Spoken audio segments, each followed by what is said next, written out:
Se registró en horas de la madrugada de ayer, cuando Cintia Carolina, de 27 años, estaba esperando el bus para ir hasta su lugar de trabajo. Ella fue interceptada por su expareja, con quien cortó relación hace 2 años, pero de todos modos la venía hostigando porque no aceptaba el fin de la relación. Sin embargo, él fue protagonista de varias infidelidades, engaños, así como también reiteradas agresiones, tanto físicas como psicológicas, en contra de esta joven que ella, por cierto, denunció. Tanto ella como su familia. Por cierto, en contra de este hombre ya pesaba 2 órdenes de capturas. Una de ellas hablaba precisamente de este hecho de violencia familiar que ya se había denunciado previamente por la víctima, por la propia víctima de ahora, así como también una orden de captura que fue emanada desde Luque, un fiscal de Luque, con respecto a un hecho de homicidio doloso en grado de tentativa, donde la víctima resultó ser el propio hermano del agresor. Por esa causa él seguía teniendo esta orden de captura, pero en libertad. Ahora, con respecto a lo que queda, a lo que se hizo en la jornada de hoy, las diligencias, él se fue hasta la fiscalía, fue llevado hasta la unidad penal número 2 de la fiscal Noelia Naumann para prestar declaración. Y vamos a repasar con ustedes ese momento cuando llegaba hasta la sede fiscal, cuando era llevado por los agentes del Departamento de Investigaciones. Pablo, ¿vas a declarar con respecto a lo que pasó? ¿Qué puedes decir? ¿Estás arrepentido, Pablo, por lo que pasó? Sí, muy arrepentido por todo lo que pasó. ¿Por qué? ¿Qué te pasó? ¿Qué pasó por tu cabeza, Pablo, en ese entonces? En ese momento estaba muy mal, no sabíamos ni qué estaba haciendo. Le pido disculpas a ella y a todos los consumiendo amigos. algún tipo de sustancia que en ese No, momento... no. ¿O le hiciste consciente, Pablo? No. ¿Discutieron, Pablo? Porque según la denuncia de ella, varias veces ya le agredía, por eso te dejó, Pablo. Ella me dejó porque se enteró que estaba embarazada otra chica de mí, por eso me... O sea, no era por la agresión entonces. No era por la agresión, eso es comprobado. ¿Y por qué no aceptaste entonces el término de relación? Porque en realidad yo estaba muy enamorado de mi señora y no quería... Y si estaba muy enamorada, ¿por qué le engañaste?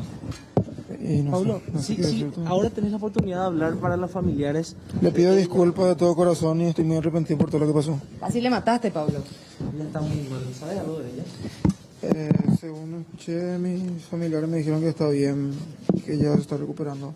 Pero vos entonces negaste que anteriormente ya la habías golpeado, Pablo. En una ocasión habríamos peleado, pero tampoco fue así, no es que todo el tiempo lo agredía. Quizás verbalmente... Es que casi le intentaste matar a su hermano también. ¿A quién? A su hermano. ¿Quién es su hermano? A tu hermano. ¿A mi hermano? No, eso es mentira. No, eso es mentira.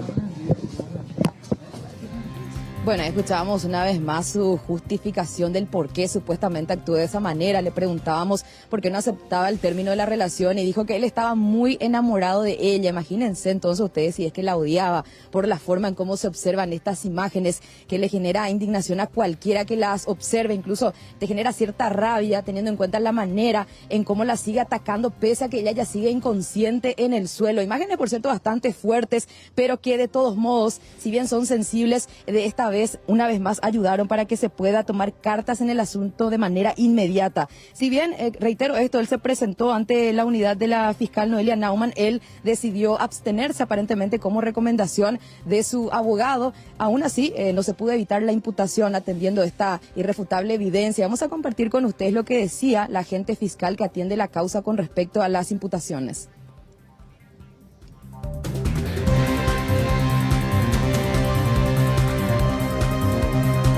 El señor Zamudio se abstiene de declarar, está aquí con su defensa.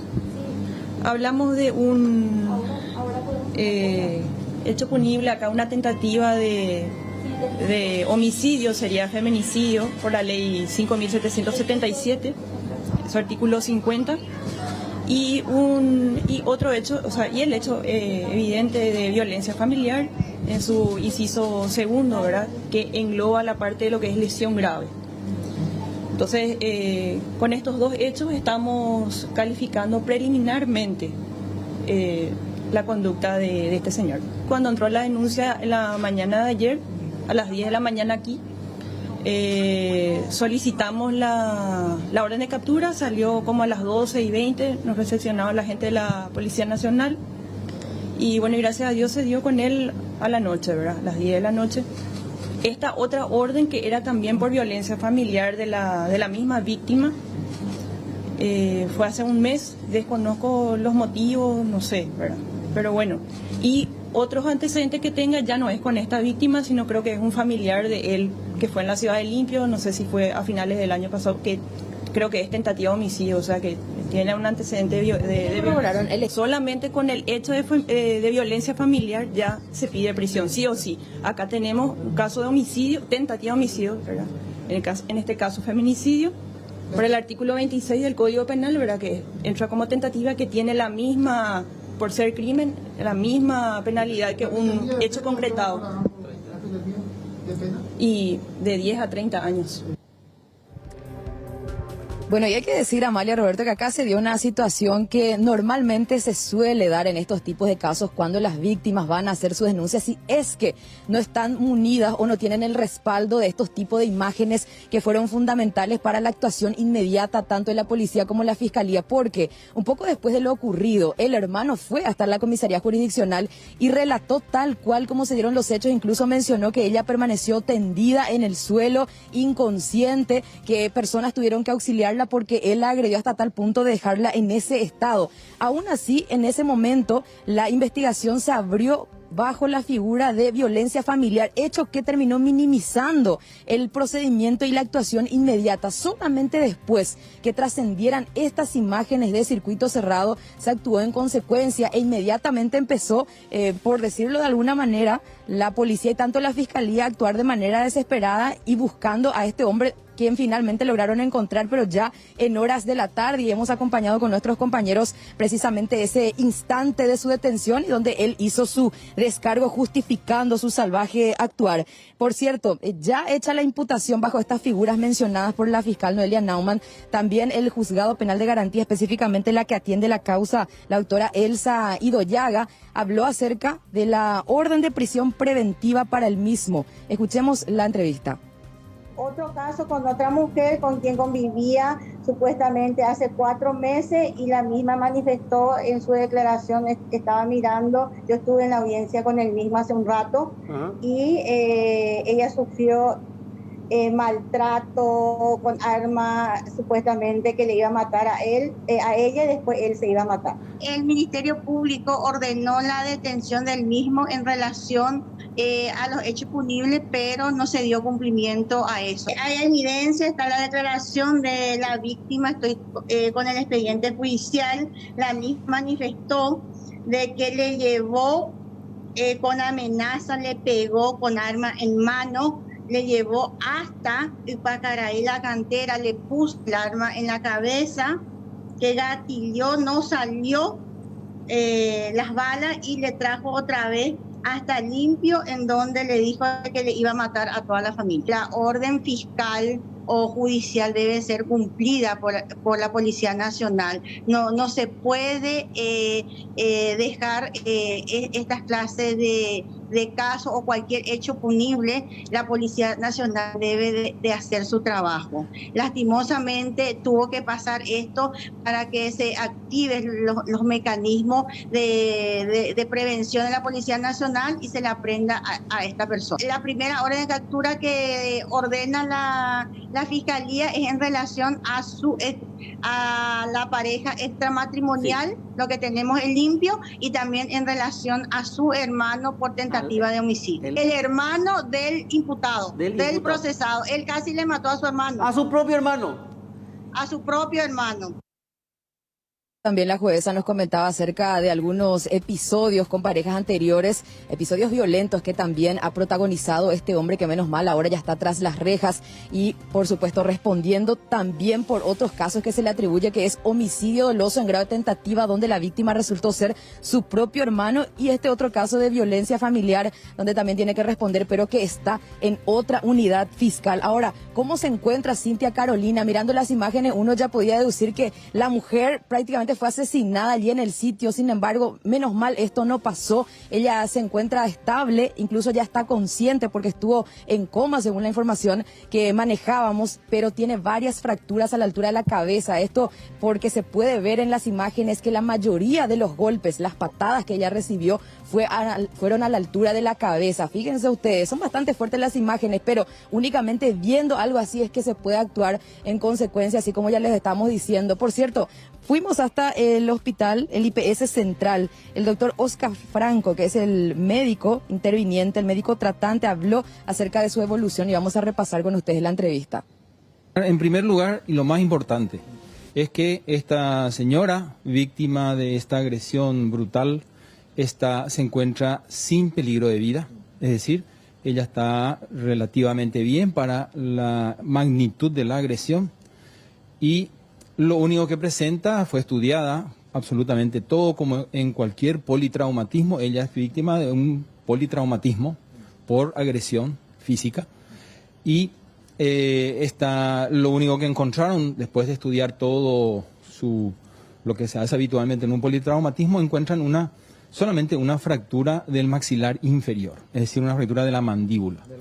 Sí, eso es lo único que tiene. Yo hablé con ella está lúcida, ella por supuesto no se acuerda lo que ocurrió, pero sí ya desde que tomó conciencia de nuevo, después de recuperarse, ella se encuentra absolutamente lúcida. Las tomografías que se hacen en estos casos desde el cráneo hasta la pelvis son normales, excepto la fractura del maxilar inferior. Por lo tanto, ella está en observación en este momento. Fue evaluada ya por los cirujanos maxilofaciales para resolver la fractura de la mandíbula. ¿Podría requerir de una cirugía? Sí, va a requerir de una cirugía. Va a requerir una cirugía. Estamos evaluando de acuerdo a la magnitud de la inflamación, si eso se va a hacer en un solo tiempo o va a ser recomendable hacer en dos. Estabilizar al principio la fractura y después sí ya fijar el hueso de manera que quede ya totalmente resuelto el problema de la fractura. La tomografía que yo también observé, no se ve pérdida de piezas dentarias. Lo que sí ocurre en estos casos es que se mueven piezas dentarias, quedan un poco flojas, digamos, en términos coloquiales, ¿verdad? Y eso también se resuelve con una inmovilización solamente, sin utilizar los dientes para la masticación, y eso el organismo mismo se encarga de volver a, digamos, de dejar bien fijadas las piezas dentarias. Lo que se encontró es una pequeña herida, muy pequeña, en la calota craneal, es decir, en la cabeza, que suturó y requirió solamente un punto de sutura, es una herida muy pequeña, y es solamente traumatismo de lo externo. Intracraneal no existe nada, por eso es que ella está lúcida, no se encontraron ninguna hemorragia, ningún signo de edema cerebral, ni ninguna otra lesión intracraneal, que es lo que marca mucho el pronóstico en estos casos. A juzgar por la caída, doctor, pudimos hablar de un escenario mucho peor teniendo en cuenta que llevó la cabeza por el cordón inclusive. Absolutamente, absolutamente. Uno ve esa filmación, ¿verdad? Y yo cuando vi pensé, bueno, esta chica está con fractura de cráneo, con traumatismo si no está muerta. Afortunadamente y gracias a Dios, esta chica está bien, no corre peligro su vida, tiene un problema que se puede resolver fácilmente, no es una cirugía muy compleja y bueno, ese es el reporte. Realmente no se encontró nada de las múltiples lesiones que pudiera haber tenido de acuerdo a la magnitud de la caída, de los golpes que recibe. Bueno, Amalia, ante su favorable evolución, probablemente Cintia Carolina sea dada de alta hoy. Si bien las lesiones físicas se pueden curar, cicatrizan, esto tarda mucho más si es que se trata de una lesión, pero psicológica, ¿verdad? Un maltrato psicológico, un trauma que evidentemente ya va a llevar consigo por mucho tiempo, atendiendo la gravedad y la salvajidad con la que actuó su expareja, el padre de sus dos hijos menores de edad de 3 y 5 años, que lastimosamente ahora se quedan solamente en poder de su madre porque el padre ahora va a estar tras las rejas. Por cierto, también destacar la actitud de personas que pasaban por el sitio, porque inicialmente solamente se viralizó la imagen del momento de la agresión, pero le mostraba a ella allí tendida en el suelo como si fuera que nadie la asistió, pero esto no fue así. Si es que repasamos la imagen se puede ver un poco más adelante, mostrando en los minutos posteriores que hay gente que se acerca, que pasó por el sitio, y finalmente eso también fue fundamental para poder auxiliarla de manera inmediata. Y pensar, Amalia, que si es que se hubiese concretado su detención por las órdenes de capturas pendientes, se había evitado esta situación. Judith, evidentemente en el primer golpe que le da era a matar, ¿verdad? Después se da cuenta aparentemente que ella reacciona y la vuelve a patear y lastimosamente estamos hablando de una persona que no solamente es agresiva, sino que también mentiroso. Y afortunadamente están esas imágenes del después donde podemos ver que ella no logra reaccionar ante esos hombres que en definitiva también fueron sus ángeles y estuvieron ahí como para poder socorrerla. Es una pena que sigamos hablando de este tipo de temas y posiblemente lo vamos a seguir haciendo porque no vamos a cambiar la mentalidad enferma que tienen estos hombres y tampoco nuestro sistema, que en definitiva tampoco funciona, de la noche a la mañana, pero ni siquiera ese trabajo a pasitos todavía se está haciendo con todas las muertes que ya tuvimos en estos últimos tiempos. Y no hay absolutamente nada que celebrar cuando tenemos este tipo de casos. Y que ojalá las declaraciones que daba el médico no se minimicen y no quieran decir, pero no se va a quedar con secuelas ni nada. Porque la secuela ya está acá en el corazón, el tóxico no cambia, que se sigan destruyendo ellos, pero no a terceras personas. Y depende de nosotras como mujeres también alertar a otras de este tipo de conductas.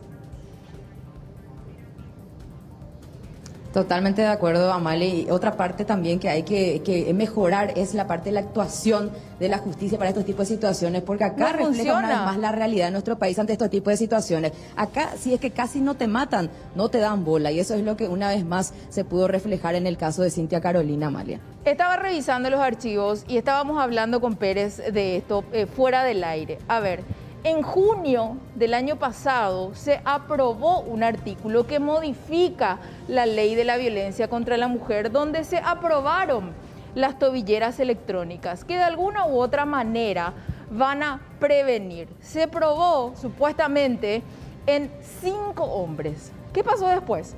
Que ¿dónde lo paré ahí? ¿Verdad? Y me decía Pérez, posiblemente porque no hay el presupuesto para poder comprarlas. Entonces, ¿para qué estas medidas populares, porque son populares, y ante la presión ciudadana por parte de los parlamentarios, si después no van a poder cumplirlas?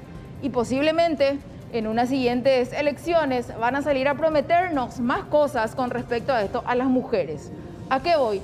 A que no caigamos más en este tipo de promesas. En otros países de Latinoamérica esto ya se probó y funciona, se previenen muertes, inclusive hay mujeres que se unen con poder adquisitivo importante y compran para prevenir la muerte de otras. De eso también se trata lo que nosotras podemos llegar a hacer, creo, Pérez, ¿verdad? Estamos hablando el mismo idioma. Finalmente, lo que decíamos, que generalmente, ¿qué haría un parlamentario ante una situación de esta naturaleza? Y como venga el proyecto, hasta si se quiere por populista, sin darle el soporte presupuestario, a lo mejor se acepta.